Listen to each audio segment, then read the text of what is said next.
I'm going to get started then. Welcome everybody from your short lunch break. And I think you can hear us when we're chit-chatting, but that's part of this process we're not sure about. And wanted to remind you all to please fill in your evaluations each day, which is on the main screen on the lower left. That's where your daily evaluations are. You won't get CME credits unless you fill that out. So I'm really happy about this next panel. We have a great panel with Dr. Dragoo and Dr. Chu, and we're going to be, I'm happy to introduce Dr. Chu, who is Professor and Vice Chair of Research at Stanford. She's also Director of the Joint Preservation Center and Chief of Sports Medicine at the VA Palo Alto. I first met her back when she was at Pitt, where she was a Albert Ferguson Endowed Chair and Professor of Orthopedic Surgery, and did a lot of initial great work on the use of lidocaine and chondrocyte research. She's a clinician scientist who is in clinical practice with primarily focuses on the knee, with primarily restoration and reconstruction of the ACL, meniscus, and cartilage. She graduated from the U.S. Military Academy at West Point, which I didn't know, and earned her medical degree from Harvard Medical School. We're really happy that you're here to be able to share with us both the scientific aspects as well as the clinical indications for the explosion of the use of biologics, and try to give us some perspective. Dr. Chu hosted the first Biologic Alliance, which is an academy group that is trying to put science and evidence behind a lot of the hype that's out there, and is a wonderful organization. My little plug for anybody that wants to be involved with the forefront of biologics. So take it away. Thank you, Dr. Anderson. And so I am very pleased to introduce our panelists. And so we have Jason Dragoon, who I think is well known to many of you.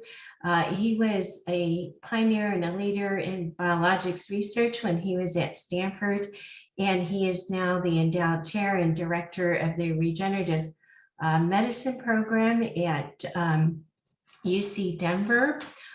Takes care of the Nuggets, has always had a tremendous amount of great ideas, and he's co-chair of the Biologics Alliance that Leslie just mentioned.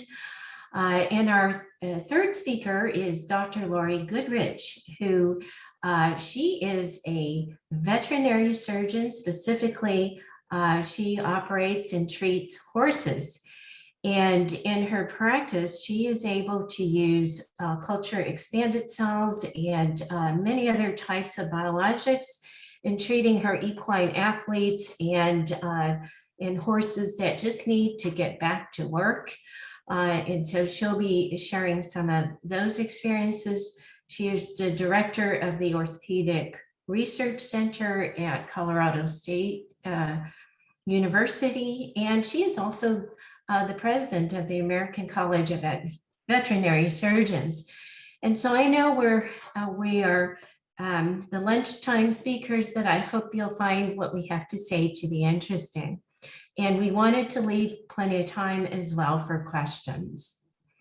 I have no conflicts to disclose. And so I think I'm going to start today with a brief case report. So this was a Silicon Valley executive, very active, who came to see me a few years ago. And he really didn't want to have ACL surgery. He wanted to talk to me about stem cell treatment. We had a very long conversation, and he left without scheduling ACL reconstruction. I lost track of him, but he showed up about a year later. And he tells me that he thinks that his ACL has healed, and he wanted to see if I could confirm whether it had healed or not. Examined him, his knee felt stable, got an MRI scan, and it really showed a clear, taut-looking ACL-like structure. And so I asked him, I said, "What did you do?" And he said, "Well, I was very interested in stem cells. I was trying to figure out where to go for this, but you gave me a PT prescription. And I felt pretty good after a few weeks of PT. I got really busy. And then a few months later, I started playing soccer again without any problems. So we both marveled at his recovery. And I sat there and I couldn't help wondering whether he would have been on someone else's website if he had received some type of orthobiologic or stem cell injection as being a miracle cure. And so Leslie mentioned this. We held the Academy with the NIH, a U13 funded think tank conference to address direct-to-consumer internet marketing of stem cell treatments to the public. It's common and misleading, and we all put our heads together and came up with some recommendations. And the goals really were to establish a clear collective impact agenda and guidance for the clinical evaluation and use of biologics in orthopedics. And so some of the central issues that we tackled directly was that with the minimally manipulated cell tissue and blood products, there are currently no standards. It's widely used and no real oversight. One of the things that we highlighted at the time was terminology. And stem cell is widely used. It's all over the internet, people advertising different types of stem cells for everything from growing hair to any number of chronic and acute maladies that people might have. And so one really central issue, which ended up being the number one recommendation number one from our conference, was that we really needed to clarify the terminology and to make clear that a minimally manipulated cell preparation, so something prepared on the back table or in the office, minimally manipulated tissues and minimally manipulated fluids, they can't be considered stem cells. And so to move away from that terminology, and we also discussed that we commonly use in our community MSC, and it's commonly thought of as mesenchymal stem cell. And that the International Society for Cell Therapies has described and defined MSC as mesenchymal stromal cell. So those are the cultured MSCs. And even those cells are not stem cells as defined by the National Institutes of Health and by scientists. And so for that definition, there are three basic criteria.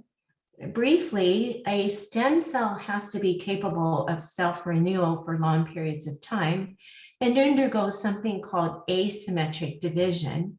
It needs to be unspecialized and be able to give rise then to specialized cell types. And you might ask, what is that asymmetric division? This actually is the toughest property to replicate in the laboratory. And basically what it means is that when this cell divides, that one of the daughter cells stays true to itself and remains a stem cell, whereas the other daughter cell then goes on to undergo varying degrees of differentiation. That is extraordinarily hard to do.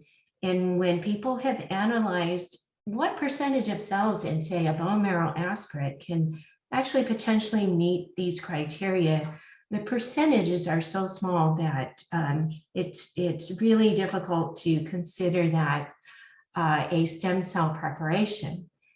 And so the work group recommended that minimally manipulated cell products, and this can be extended to tissues, be referred to as cell therapy, and that the untested and uncharacterized nature of these treatments be clearly communicated within our profession to patients and to the public. And our recommendations are published in the Yellow Journal as an open access article.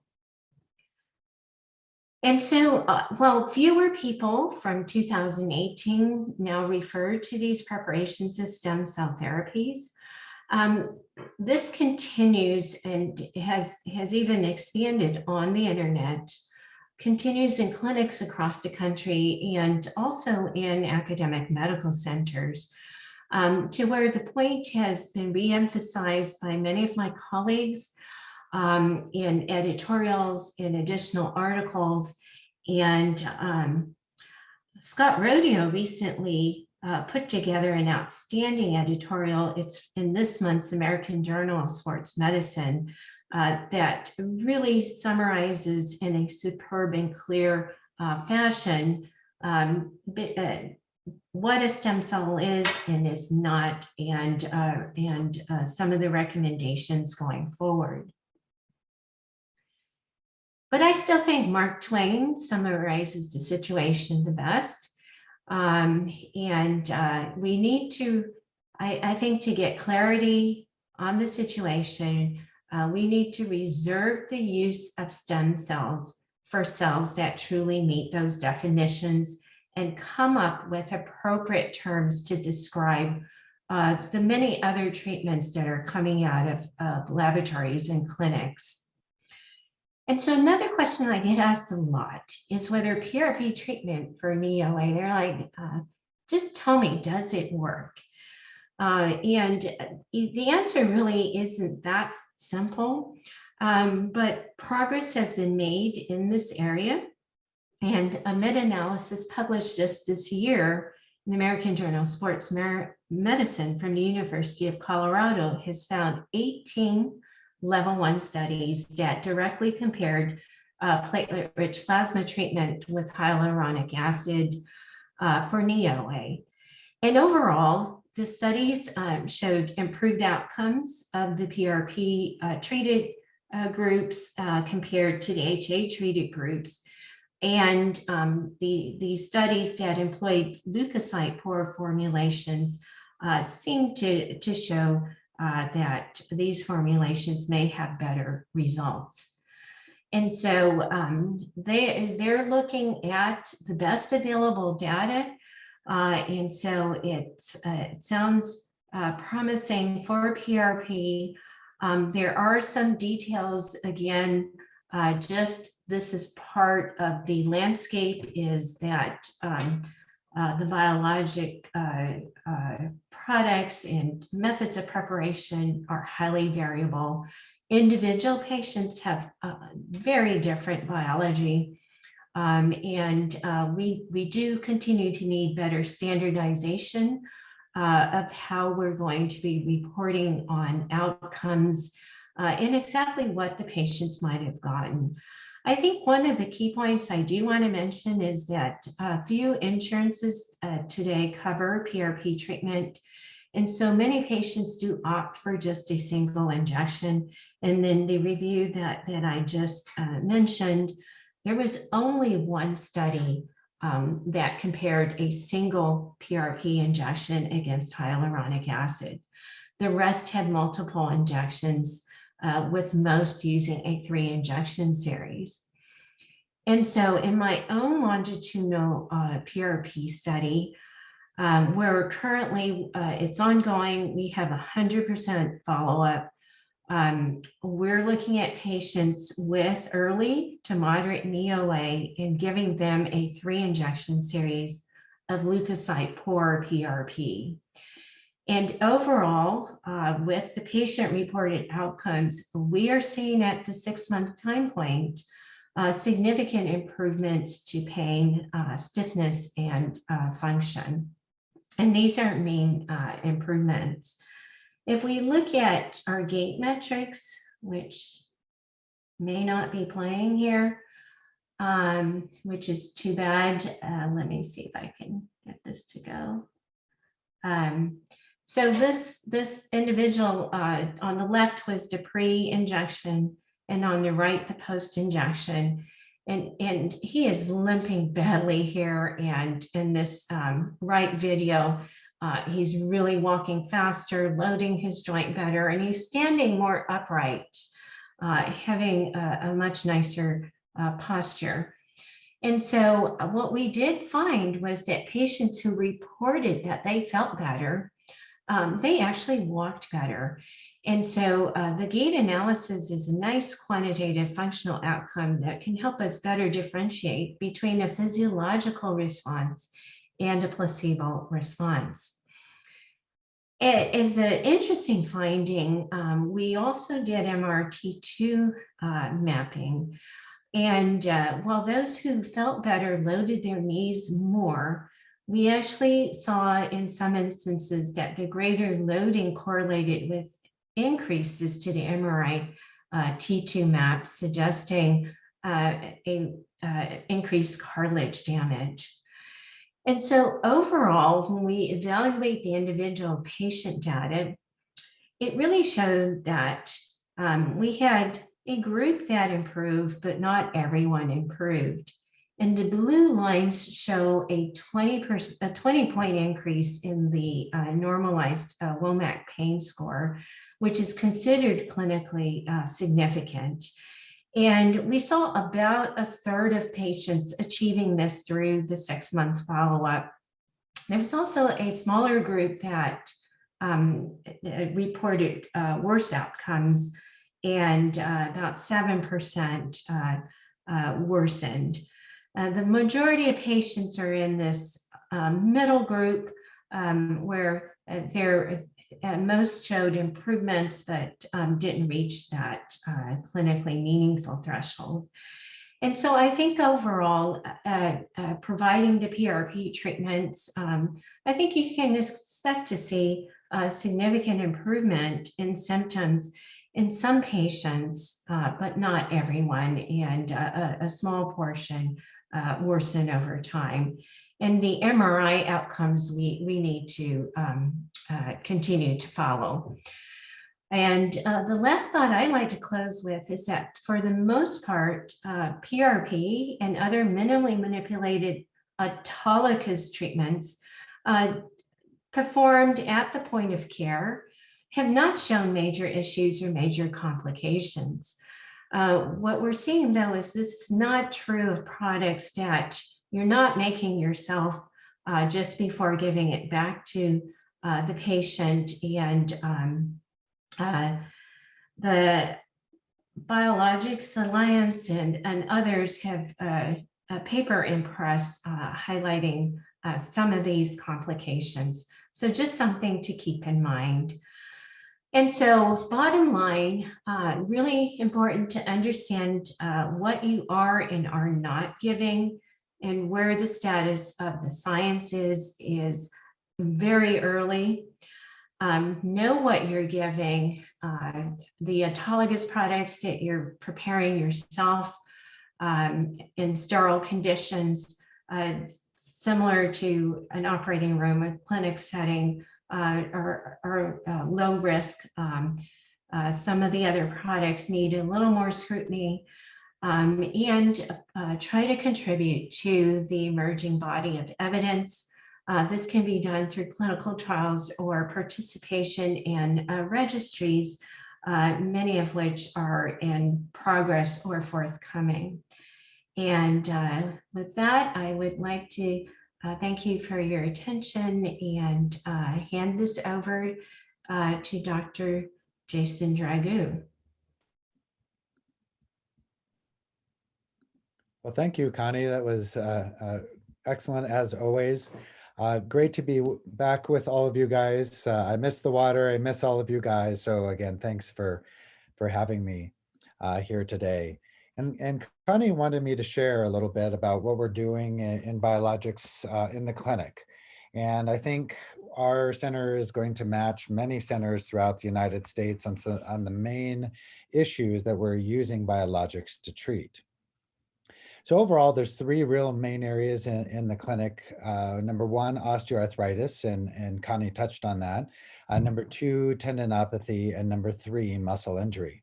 So let's start with osteoarthritis. And what we're learning is that when we're approaching osteoarthritis with biologics, we've got to look at it through different lenses. And one of the lenses is inflammation. And when we all learned in medical school that osteoarthritis was a non-inflammatory version of arthritis, I think we all just got it wrong. And now we're learning that most, or let's just say a significant amount of folks have a component of inflammation with their arthritis. And we've measured patients to see if I can get this to go. There we go. If we measure the patients with this inflammatory component, we see that the inflammatory markers are up in comparison to someone, let's just call it the bone dry osteoarthritis with no effusion. So these patients are different, and we can pick them out clinically. You know, some of these patients have an effusion when they come in with arthritis to our clinics. Some complain of a reactive knee with exercise. Some complain of morning stiffness, but nonetheless, they're different than the other types of arthritis. And so with this, we can really have an anti-inflammatory product that would make sense as a biologic to treat that. And the workhorse of this has been this Leukocyte Poor Prp. So just to explain this a little further, there's two versions, but this is the yellow version, or the version that takes the platelets closer to the plasma fraction. And this has much more of an anti-inflammatory capacity and is used for arthritis and inflammation. And that's in stark contrast to the red type of PRP that is used more commonly in tendinopathy.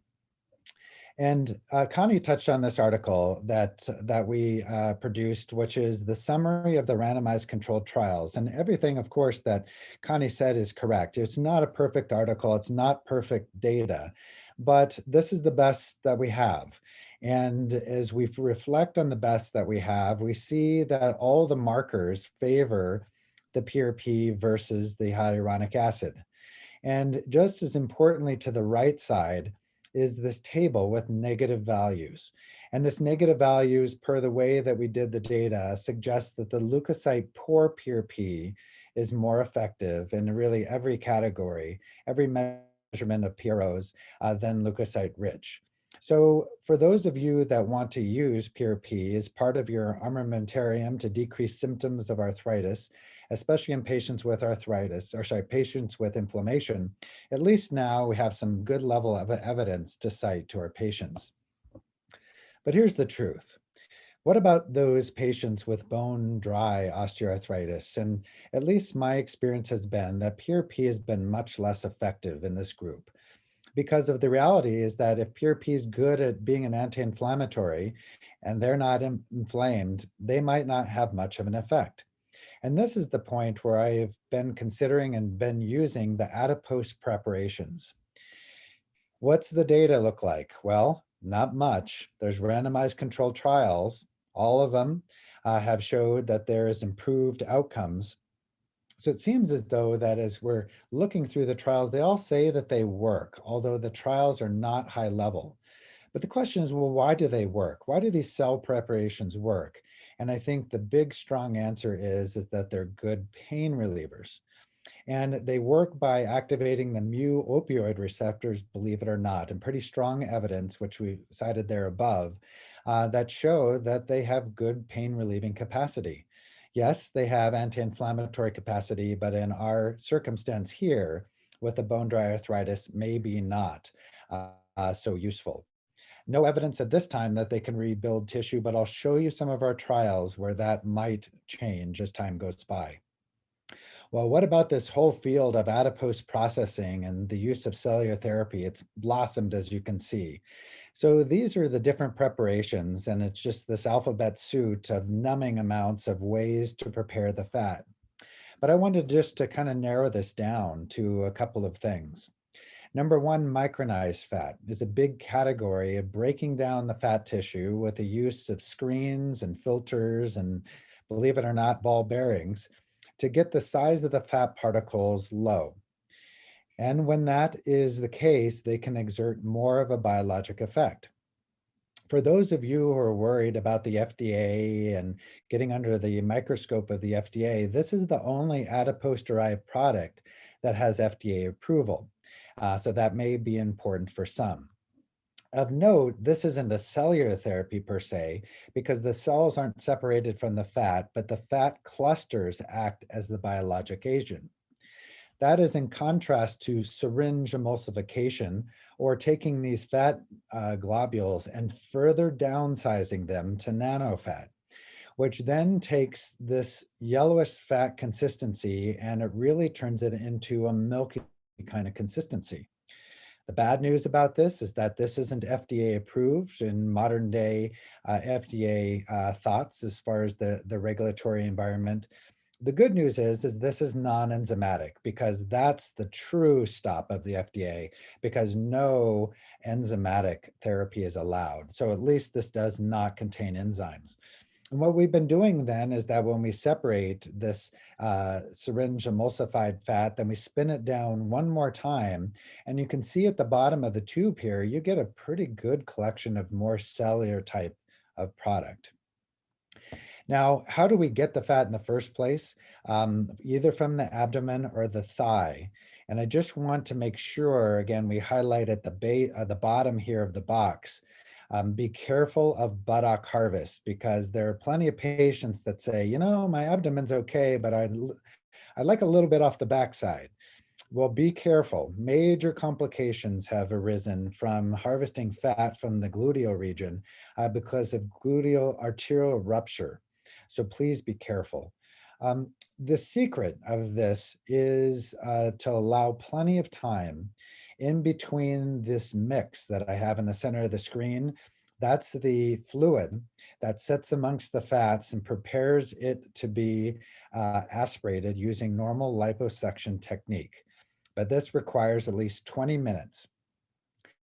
Overall, most people use micronized fat technique once you get this, because large volumes of fat can be gained by using this technique. For orthopedic surgeons, some prefer this arthroscopic technique.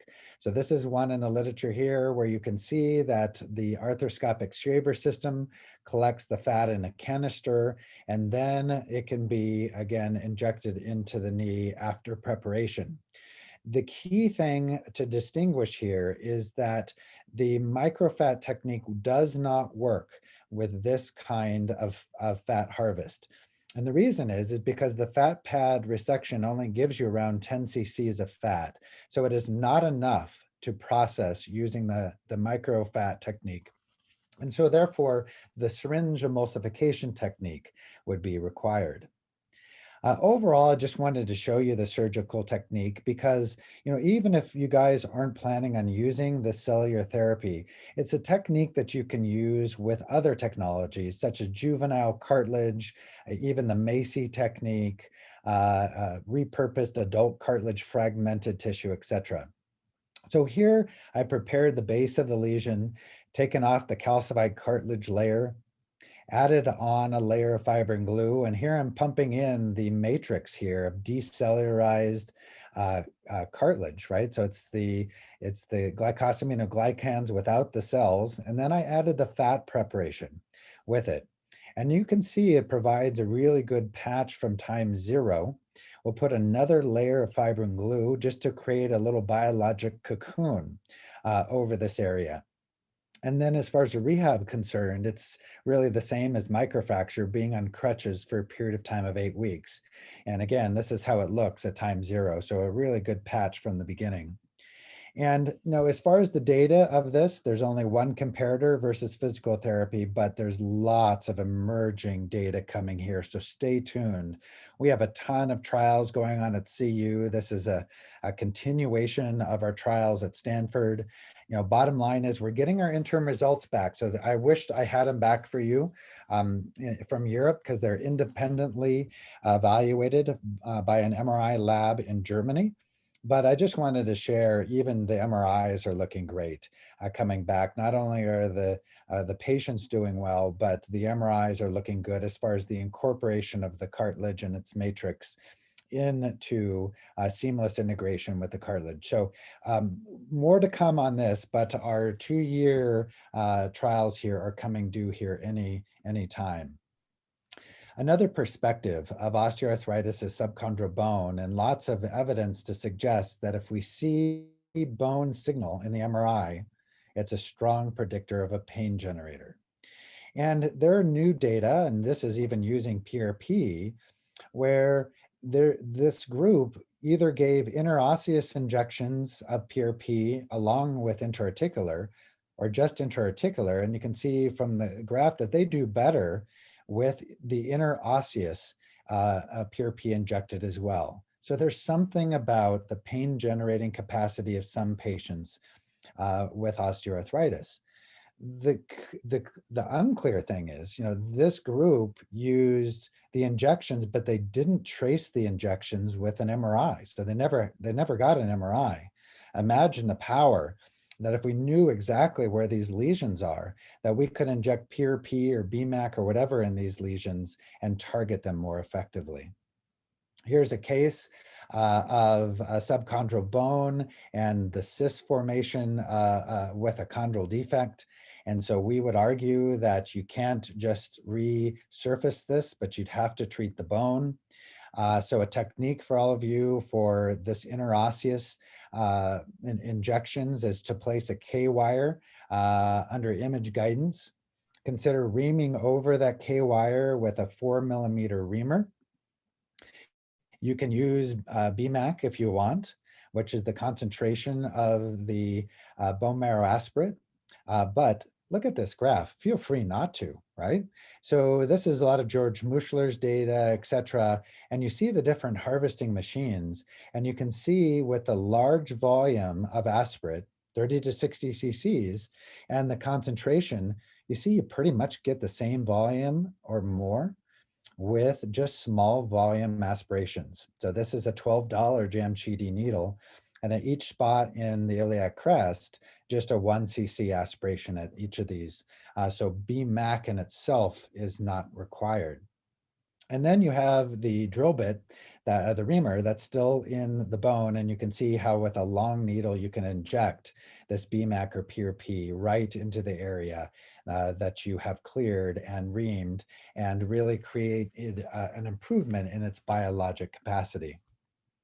Powerful evidence, right? We're just, again, getting the studies together, but you could just see an anecdotal here, patient comparisons, how the cyst formation, the bone reorganization is a powerful thing if we really add biologics to the subchondral bone. And finally, I would certainly be, it would be inappropriate, put it that way, if I just didn't mention the joint environment, because we love to get fancy and consider biologics. But I think those of us that have been studying this would all concur that none of the biologics are going to work on this patient to the right? The physics and the forces will certainly overwhelm any sort of biology that we have. So again, making sure that we restore this mechanical environment just as much as we're going to restore the biologic environment. Here's two patients, right? Patient to the left and the patient to the right. Patient to the one has lots of issues: synovitis, bone upregulation, pathologic varus alignment, and patient two has one problem, right? This chondral defect. So as we're looking for biology to work, what's the better strategy? What patient would work better? And I'm going to argue it's patient number two. Certainly biologics can help the bone activation, but I would argue without an osteotomy in that patient, that's just not going to improve with time. Obviously, there's no regenerate things that could be going on with that joint environment with that degree of arthritis. So again, as per the technique that I shared, just isolated preparations and placement of biologics may be more precise and may be more beneficial as time goes on. So a thorough investigation of the sources of pain for osteoarthritis is beneficial. And at the same time, then biologics could be a significant part of the armamentarium. Well, let's move on. And you see the leukocyte poor PRP to the left. What about other uses of PRP? And this is largely the tendinopathies. And you see that the level 1 evidence of the tendinopathies are listed on the screen there towards the right. And the summary is the best indication is lateral epicondylitis, leukocyte-rich PRP. Again, to be clear, this is the red kind of PRP to stimulate inflammation. But this is the best evidence that we have. Much less evidence is all of the randomized trials, and we've been a part of a lot of them, and it's just okay. Some show no difference with a PRP. Here's the trial that shows the best difference, and it's with dry needling, but it's just okay. There's no great effect of treatment of patellar tendinopathy with PRP. Here's Dave Flanagan's article, PRP 50-50. Well, that's not okay either. So we took a new strategy for this where we took tendon stem cells and harvested them from surgical patients, those of which undergo an ACL, autograft, and those with tendinopathy. And long story short, these two cell populations of progenitor cells are entirely different. They'd lose their mechanical responsiveness, which is the hallmark of a resident progenitor cell and tendon. They lost their capacity to become a stem cell, and they are then going into pathways of cartilage and fibrosis instead. And here we just see that, again, these mechanically responsive progenitor cells are just really very, very few in tendinopathy. So we've got a big signaling problem and a big cell problem. We have new models now, right? So we use this model and we tested PRP, and much like the literature, it just didn't do much. And the only thing that did was BMAC. But let's use caution. Let's not go out and start injecting BMAC into our tendinopathy because it didn't work for all of our patients. And we have a lot more research to do on BMAC in this, but I just wanted to share some early experience with this to show that we have new models now to test our biologics, and this is probably what it's going to take to get a true effect with tendinopathy. We have CRISPR, right? And that's largely a lot in California. And so we may be able to use gene manipulation in the future to cure tendinopathy as well. And then final topic is muscle injury. And here's where we really want to make a difference for athletes, because what we want is to use biologics for muscle fiber production. And what we don't want is to lead to more scar tissue and when we heal. PRP, long story, doesn't work. So then we got to say, well, geez, what's going on here? And what it's showing is that PRP is really creating scar tissue, and it pushes this muscle repair down the proliferation pathway. So here's the study that shows maybe a difference here. So let's concentrate on row C. All the way to the left, those are the resident progenitor cells in muscle. If you look two over the circled PRP, you see that it looks the same. PRP doesn't do anything besides increase the number of cells. But look all the way over to the right, and you see this platelet poor plasma. We see muscle spindle formation, organization of multinucleated cells. This is what we want, and this is only even in the laboratory. So we're taking this into animal models. Here's the first couple of animals. We see that the muscle planes are going across the area of injury in comparison to the chaos of the PRP and the scar tissue formation. And we are using this in our professional athletes now, a lot in the NFL. We have been giving this after 2 weeks after their muscle injury, and then using standard pain-free rehab. I'll tell you the summary statement. The summary statement is, I'm not sure we're getting them back faster, at 4 to 6 weeks, but I am saying their MRIs look fantastic and the scar tissue planes are going away. And so what we're hopeful is that these now rehabbed athletes will stay away from additional injury because that scar tissue plane is no longer present. So that's it. Looking forward to seeing you guys again back in California at some time soon. Thanks again for having me.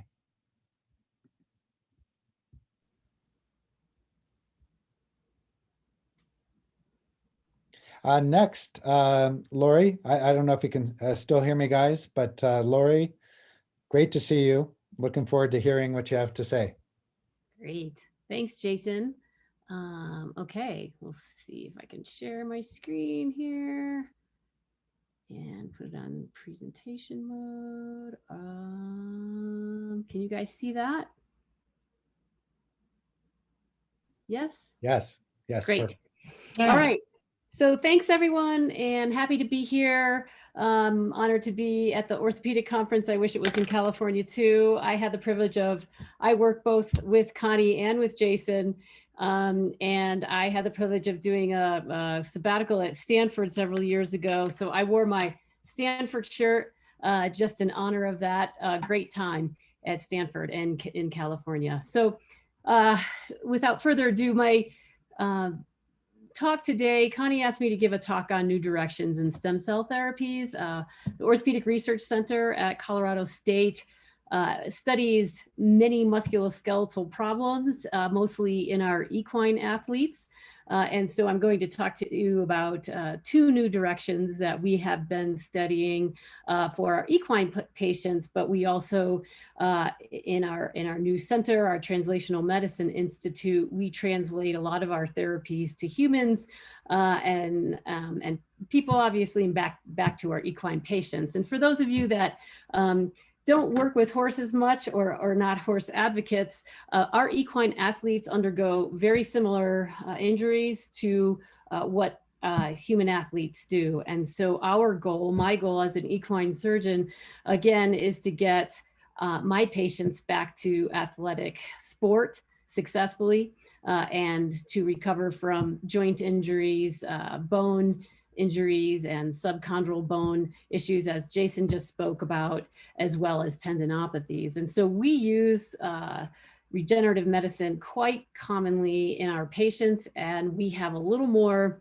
laxity, if you will, in our equine patients to use culture expanded stem cells. So, you know, we do a lot of collaborations across the Colorado State University, and we, one of my great privileges is to work with people across, basic scientists across our institution. And one of those people that we work quite a bit with, the Orthopedic Research Center works quite a bit with, is the Center for Immune and Regenerative Therapies. And Dr. Steve Dow is a small animal internist, but looks a lot and studies a lot of immune and regenerative therapies. And so he's an immunist. And so one of the things that Steve's lab studies quite a bit are the immunomodulatory capacities of MSCs. And so I think most of you probably know by now that our stem cell therapies, and I'm just going to call them stem cell therapies for today, but for sure, the naming of these cells, some people call them progenitor cells, and we shouldn't be calling them stem cells, and that's probably true, but we'll, for the sake of today, call them MSCs. But how they act in many of our osteoarthritis problems that we see in our patients is by immunomodulation. And MSCs have many broad effects on the immune system, the dendritic cells, and many of the natural killer cells and Treg cells. And so I've learned a lot in the last 5 years on the immunomodulatory effects of our MSCs and how they're acting. So one of the places we wanted to start with, because in our equine patients, it becomes very labor intensive as in terms of culture expanding those cells. Bone marrow aspirates are, we'd rather not have to do that and have an off-the-shelf treatment or an off-the-shelf product. And so an area that we wanted to first investigate is whether or not we could potentially use allogeneic or cells, MSCs from other patients, rather than putting the patient that we're trying to treat through a bone marrow aspirate, the 3-week culture expansion, and then, you know, also there are older patients, middle-aged to older patients, that actually their MSCs may not be as robust. So the two areas I wanted to tell you about today is first looking and studying allogeneic compared to autologous, whether or not those cell populations were reasonable, and could the allogeneic population, if there were any issues and safety issues with that. And then talk to you a little bit about MSCs, immunomodulation, and specifically their antibacterial properties. So one of the studies we started out with is first in vitro, just in a cell dish, a culture dish, looking at whether or not we had differences in autologous compared to allogeneic, again, allogeneic being from other patients, and seeing if there were any differences in the ability of those cells to immunomodulate. So what the graph that you're looking at here is really, hopefully you can see my arrow. And so on the left margin on the y-axis here, it's basically showing proliferation of lymphocytes. And so one of the ways MSCs act is they decrease proliferation of lymphocytes, and that's some of the way that they immunomodulate. So this is a very common assay that we do. And so what we would hope is when we did this assay, the darker gray is the allogeneic compared to the autologous cells. The white is showing the proliferation of lymphocytes that we would see when we stimulate with something called Con-A. And again, when you do that, you increase the stimulation. So this would be the control here on the white bar. And when we, again, put MSCs that were from the patient's own system compared to all allogeneics, there were no differences between the suppression or their ability to immunomodulate between autologous and allogeneic. So that was encouraging that maybe we could go forward with that. Further in the same sort of experiment, we looked at interferon gamma, which is the inflammatory reactions of lymphocytes when you put Con-A on them, and again compared autologous to allogeneic. And in that experiment, both as you increase the concentration of MSCs, we were able to get a very strong suppression or immunomodulation of inflammatory mediators, that in this experiment being interferon gamma. So that showed, again, no difference in the ability of the strong suppressive or immunomodulatory effects between autologous and allogeneic MSCs. So then we wanted to take that into the patient. And this is how we usually do most of our experiments in our animal, in our equine patients and equine preclinical models, where we first do as much as we can exhaustively in vitro and then take it into the patient.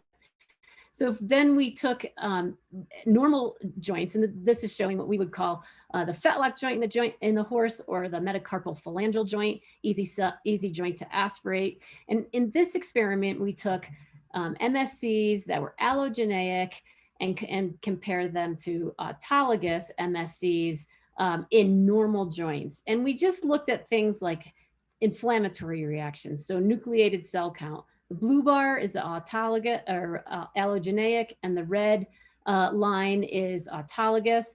And when we looked at nucleated cell counts, total protein counts, and we looked at lameness scores, so we score lameness in horses from 0 to 5, exactly the same. So no differences in inflammation. Normally you get a little bit of inflammation to both when you first inject, but no difference between autologous and allogeneic. So then in the second set of, and fourth and fifth set of experiments, we took an inflammatory mediator, IL-1 beta, and we put it into a preclinical model. And in this experiment, we used the hock, or the tibial tarsal joint in the horse. And so we injected IL-1 beta, caused some inflammation in this preclinical model, and again looked at autologous compared to allogeneic. Here we see a spike of nucleated cell count because of the inflammatory mediator we put in, but no difference when we treated with autologous or allogeneic in inflammation. So this bar again is the nucleated cell count. We looked at total proteins, and you can see they mirror one another. And then the lameness scores, again, we see an increase in lameness because we injected an inflammatory mediator. But then when we inject, we use autologous or allogeneic, no difference in response to that. So that gave us confidence that allogeneic was going to be very safe in our patients. So then we also wanted to look at the antimicrobial and immunomodulatory effects of MSCs. And there's been many manuscripts published over the last several years confirming that MSCs have a very strong antimicrobial effect as well. And there's certain things you can do to those cells to make that antimicrobial action of MSCs increased. And so this slide represents work from, again, my colleague Steve Dow, who's the immunologist, and looking at TLR3. So there's receptors on MSCs that are called toll-like receptors. There's many receptors, obviously, on these cells, but toll-like receptor 3, when they are activated with certain compounds, and this is looking at a mouse, and injecting Staph aureus bacteria into a mouse, into the back of a mouse, and not treating at all, treating with antibiotics, treating with MSCs alone, MSCs with antibiotics, or what we call activated MSCs, or activated MSCs with antibiotics. As that series of experiments and mice were injected and treated with that, when you combine activated MSCs with antibiotics, most of the mice cleared their infections. And that was also, again, verified in phagocytosis assays, where you can see here when activated MSCs were combined with antibiotics, many more white cells were killed. And so that, again, made us in the larger, want to take that to the larger animal models, especially the horse. And so we took then MSCs of horses and we activated them with different agonists to stimulate antimicrobial peptides. And if you look in the literature, AMPs, antimicrobial AMPs, you'll see that nomenclature a lot, and it's antimicrobial peptides, because there's many different types of peptides secreted from these cells when they're stimulated with various compounds. And so that's what this series of experiments are showing, is looking at different compounds that activate these MSCs compared to non-activated, and looking at the log of the bacterial colony as well as biofilm formation. This was always the winner here, PIC, that made high amounts of antimicrobial peptides be secreted from our MSCs.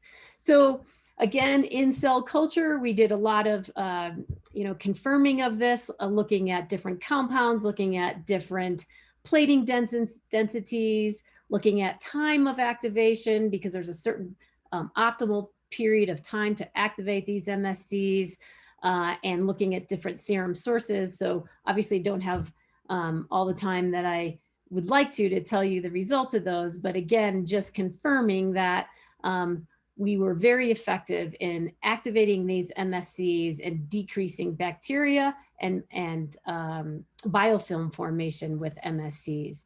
And again, showing that in phagocytosis assays, looking at activated MSCs and activated MSC culture media, and really decreasing, the red here showing high amounts of phagocytosis.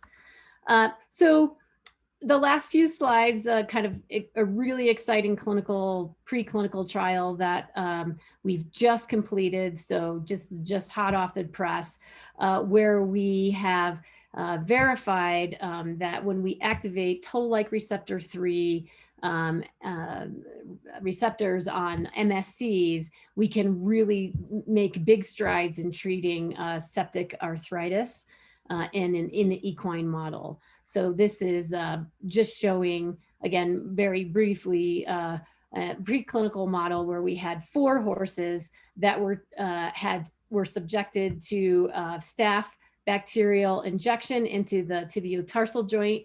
And in those 4 horses, they were treated with vancomycin alone. That was effective against that staph bacteria, but these bacteria were highly drug resistant, but were sensitive to vancomycin. And then in the other 4 horses, we treated them with vancomycin and TLR activated MSCs. And we looked at a whole series of things, ended the trial at day 7 or day 14. And again, just to show you some of the results there, really incredible responses in this preclinical model. The horses that had only vancomycin, only treated with vancomycin, had much higher pain scores, and the horses treated with activated MSCs were able to basically walk normally several days after being treated with those MSCs. And here is a culture of the synovial fluid, and you can see this is the horses treated just with vancomycin here. These is from the synovial fluid treated with activated MSCs where it cleared the infection. So on the first one, I didn't believe it. And the second one, we did it again, and it was the same thing. And this is what it looked like on every single one. So really impressive results. And this is the last slide I have to show you, but this is the synovial fluid, again, injected from the horses treated with injected with staph, treated with vanco. And then this is the synovial fluid from the horses treated with vanco as well as activated MSCs. And significant differences of the inflammatory markers, lactate, glucose, and this is what it looked like at the differences at necropsy. So almost, cleared the infection, almost normal compared to the untreated, compared to the antibiotic alone. And this is just a quick video of a horse walking off. Normally you can see comfortably walking after 2 treatments of activated MSCs. So I'll end there, and there's a whole litany of people that were responsible for this work, but the 2 most important are my graduate students, Amy Colbath, who's now an assistant professor at Michigan State University College of Veterinary Medicine, and Lynn Pezzanite, who is just getting done, did all the activated MSC work, both brilliant graduate students. Research associates Linda Chow and Nikki Phillips within the Translational Medical Institute, Dr. Dow, who is the immunologist I work with, and his postdoc, Valerie Johnson, who's also at MSU now, Wayne McElraith, who is the founding director of the Orthopedic Research Center, Sangeeta Rao, who helped us with much of the stat analysis, and Frank Berry, who will be working with a lot more in the coming future at the Translational Medical Institute, and the funding resources we have, and the whole lot of people that takes to run these horse projects. So with that, thanks for your attention, and I'll stop sharing. Well, thank you so much, both Dr. Goodrich and Dr. Dragoo, for your stimulating and very, very interesting talks. I want to commend both of you on advancing our field and being so thorough and rigorous about it. In the 1 minute, so the last minute that we have left, your data, Laurie, on the allogenic cells are amazing compared to autologous cells. And so I am going to ask both you and Jason just to comment, and we'll start with Jason. What your thoughts are on whether there's potential for allogenic use in humans, and then Laurie, if you could conclude after he gives his, then that would be wonderful. Well, that was wonderful, both of you guys. Laurie, just incredible data. So it's interesting, right? Because I think that in a clinical environment, these allogenic cells are in a way used with cord blood at some facilities. I know it's not FDA approved, but that sort of transplantation. And we have seen some very, let's just call it wild reactions of these cells. So we had a patient from another state that had, again, allogenic cells injected, and his joint started to autofuse together. So just created huge just structures in between the two bones, and his knee completely stopped working. Obviously we've seen immune reactions, even though truly the cells should be not immune producing, right? If they're the true Mscs. And so I guess what I'm saying is that, yes, there's a lot of potential, and yes, we have a lot of work to do. I just don't think we know enough about the immune response, that we get. Maybe it's subclinical, just as Laurie was talking about. Do we need to use activated cells or just normal cells where we get the same benefit from both? So lots of potential. When we're having this meeting in 10 years, I wouldn't doubt that we're talking about almost clearly allogenic, materials. But as of this time, I don't use any allogenic things besides, of course, transplant tissue, which is more structural, but no stem cells in the bottle, that sort of thing. I don't think we have enough data yet. Yeah, and great point, Jason. I would just say that I think it comes down to haplotype, or the like versus non-like, and there's probably species differences. There's a lot of work done in equine where the first allogeneic treatment is very effective. The second one, depending on haplotype of the horse, it can be, those cells can be killed quickly. I didn't have time to talk about it, but one thing we did do is do haplotyping on these horses. And I think that is work. So the whole immune component of like versus non-like in terms of the makeup of those cells is something we can do most likely, but lots of work to do further on it for sure.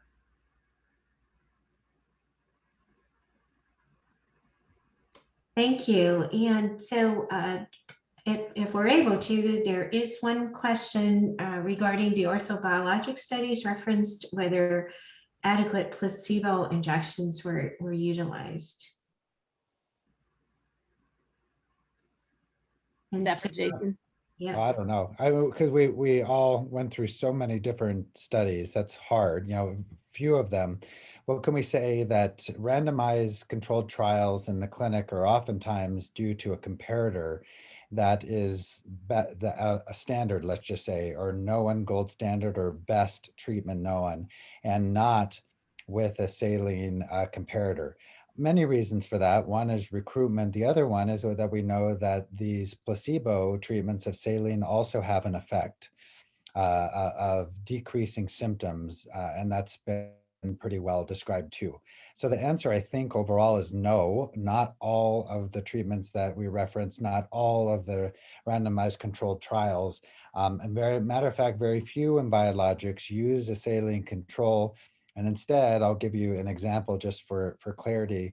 What about that clinical trial that I showed with regards to implanting the fat cells on a chondral defect? Well, the comparator is microdrilling on a three-dimensional scaffold. So again, well, why? Well, at least in past, microfracture was a standard.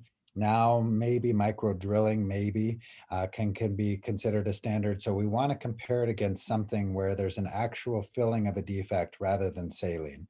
Because as you can think about it from a patient's perspective, it's tough to sign up of a trial where you might not get any treatment within a clear noted area of a defect. So convoluted answer, but no as a whole to saline. So I think we need to turn this back over to the COA, but if there is a way for us to get the remaining questions, I know we would be happy to answer those by email or some other means. So once again, I want to thank Dr. Dragoo and Dr. Goodrich for outstanding presentations, and all of you for staying through the lunch hour and really hearing what we have to say. So thank you very much. And thank you to Leslie and the organizers for the kind invitation. Thank you so much. Those were fantastic presentations. I always love talks that are based on so much science. And as I've said after every talk, the only problem with this format is you can't hear the applause of the audience, but it's fantastic, and we really, really appreciate it. So we are now basically concluding our live presentations for the morning, but don't go